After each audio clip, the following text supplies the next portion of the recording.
Hello दोस्तों, सुप्रभात। मैं DS धामी देवभूमि उत्तराखंड से आप लोगों का इस YouTube चैनल में हार्दिक स्वागत एवं अभिनंदन करता हूँ। बड़ों को मेरा प्रणाम और छोटों को शुभ स्नेह आशीर्वाद। दोस्तों, मैं इस चैनल के माध्यम से उस युवा वर्ग पीढ़ी को अपने 60 वर्ष की उम्र में और 40 साल की सेवा का अनुभव शेयर करना चाहता हूँ, जो कि अपनी नौकरी की तलाश से थक चुके हैं अथवा नौकरी पाने के फर्स्ट स्टेज में तैयारी कर रहे हैं। दोस्तों, इस चैनल को में बने रहने के लिए चैनल को लाइक और सब्सक्राइब कीजिए। तो इस चैनल में मैं फर्स्ट स्टेज में आपको बताऊंगा कि युवा पीढ़ी को कैसे नौकरी हेतु आवेदन करना है या कैसे फर्स्ट स्टेज को पार करना है। फर्स्ट स्टेज को पार करने के लिए भारत सरकार द्वारा जब कभी भी किसी भी फोर्सेज में, किसी भी सिविल सर्विस में, किसी भी आर्मी में, किसी भी पैरामिलिट्री फोर्सेज में फॉर्म की विज्ञप्ति जारी की जाती है तो उसको आप ध्यानपूर्वक पढ़िए।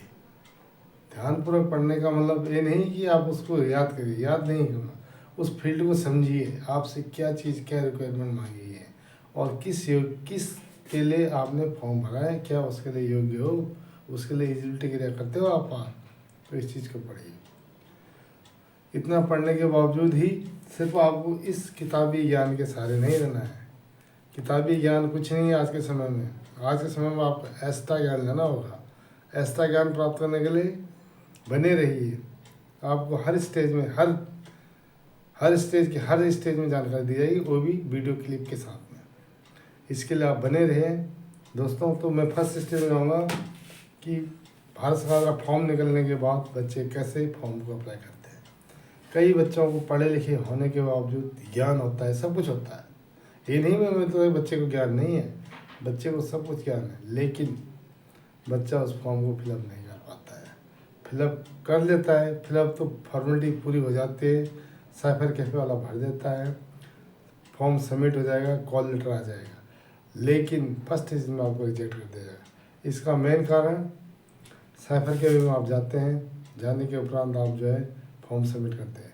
साइफर कैफे में आपसे पहले कई और लोगों ने भी फॉर्म भरते हैं, जिससे उसके कई फील्ड जो है पहले फिलअप होते हैं, लेकिन उस फील्ड के लिए आप जो है एलिजिबल नहीं होते। जैसे JNK में डोगराज, उत्तराखंड में कुमाऊनी, नेपाल में गोरखाज, इन लोगों के लिए कई जगह छूटे या ST कैटेगरी है। इसके अलावा और भी कई अन्य फील्ड है या कोई डिप्लोमा होल्डर है, वो फॉर्म आप सबमिट तो कर देते हैं एप्लीकेशन में, लेकिन आपके पास होता नहीं है।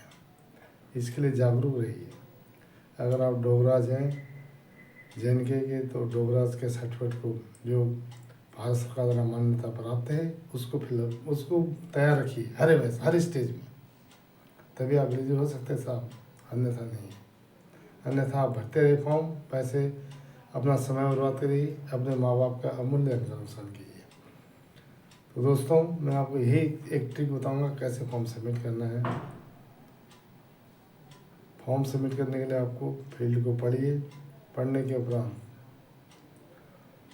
जो भी इसमें रिक्वायरमेंट मांगी गई हैं, आप किस पोस्ट के लिए, किस पोस्ट में अप्लाई कर रहे हो, उसको पढ़िए। उसके लिए एलिजिबिलिटी के लिए सर्टिफिकेट एप्लीकेशन फॉर्म में भरने से पूर्व आपके पास होने चाहिए साहब।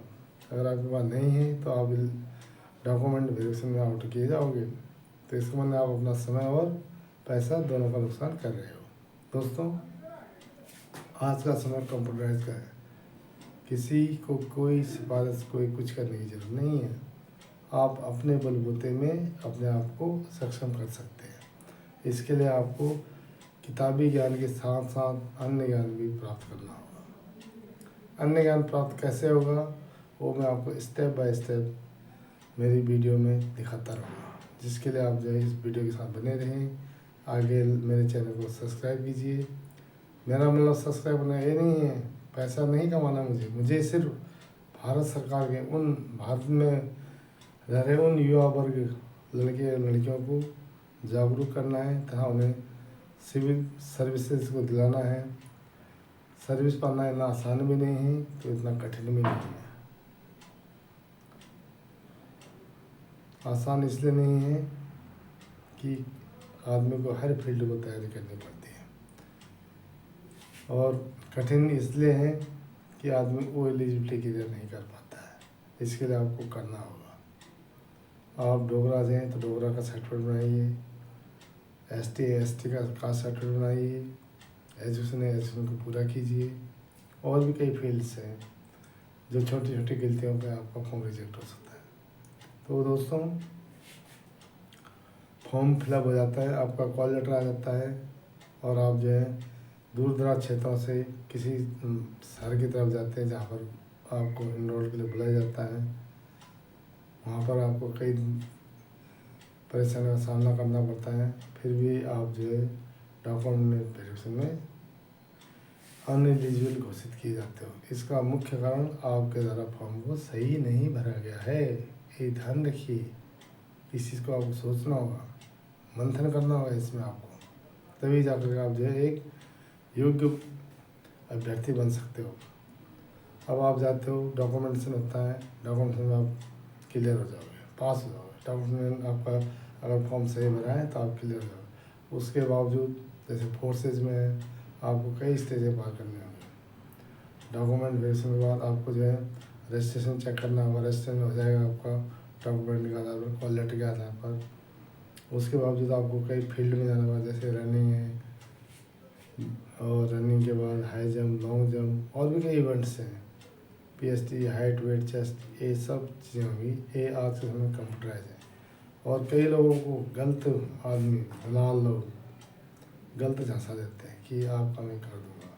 कोई किसी का कुछ नहीं कर सकता। समय बदल गया जवानों, मेरे युवाओं, आपको जागरूक होना है।